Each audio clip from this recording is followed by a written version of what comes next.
before looking at our present efforts and projections for the future. Let's take population. By 2035, Africa will have 1.2 billion people.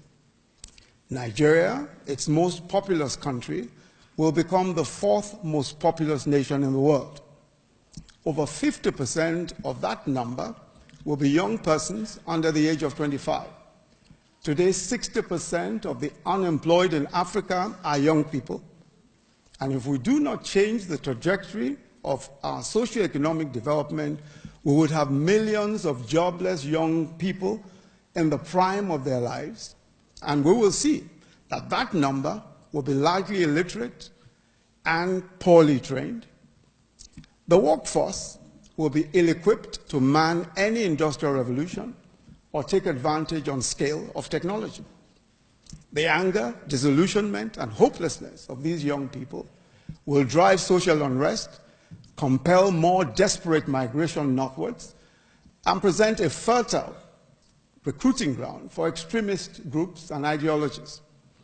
If social conditions remain tenuous, even the well-educated will be tempted into migration and contribute further to the brain drain. Now, how about the environment and climate change?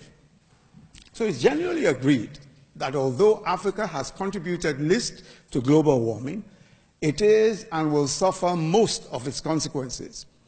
Indeed, we are already seeing extreme weather events such as flash floods, desertification, drought, and unseasonal occurrences in several parts of Africa. Lake Chad, Africa's fourth largest lake, surrounded by Nigeria, Niger, Chad, and Cameroon, in 1960 covered 25,000 square kilometers. It has now shrunk to less than 1,350 square kilometers. So the water it provided for integration, for irrigation, for fishing, for livestock, for millions, is now practically non-existent.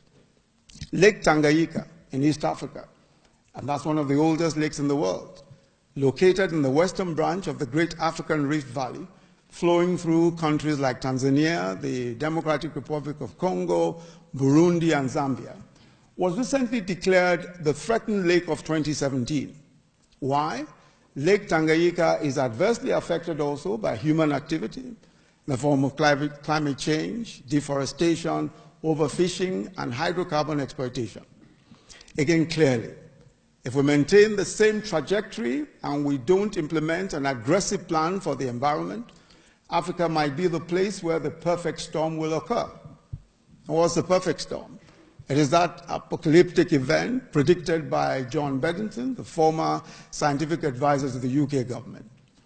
And he says that it will occur when competing needs for food, water, and energy race ahead of our response to that, especially our response despite the needs that we have to compensate for in climate change. To quote him, he said, and I quote, "It is predicted that by 2030, the world will need to produce around 50% more food and energy, together with 30% more fresh water, whilst mitigating and adapting to climate change. This threatens to create a perfect storm of global events. There's not going to be a complete collapse, thank God, but things will start getting really worrying if we don't tackle these problems." End of quote. As for production, that is, agriculture, manufacturing, and technology, Africa's share of global GDP is only 3%. And unless production is ramped up across agriculture, across manufacturing, and technology, the outlook for the continent and the rest of the world will be troubling indeed. Take agriculture.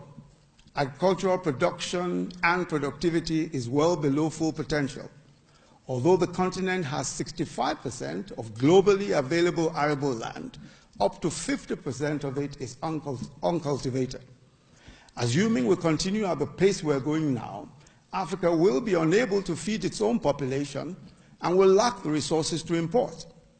And as the food needs of the world rises with population, and of course the population growth, as I said earlier, is growing exponentially, a significant proportion of the world's arable land, which as we've seen is in Africa, will only be suboptimally productive. The outcome will be an unsustainable dependence on food aid, and continued insecurity, food insecurity. In manufacturing, Africa is at the risk of what is described as premature deindustrialization. In other words, the service sector is growing rapidly in African countries, while it is yet to experience industrialization in the first place. This situation has serious implications for job creation, competitiveness, and participation in the global value chains. It is further complicated by digitalization and the fourth industrial revolution, and we know that is going to create the loss of several traditional jobs. And we'll talk about that a little as we go further. The fourth area that bears close watching is inequality and social exclusion. The UNDP has reported that every single African country is less equal today than they were in 2010.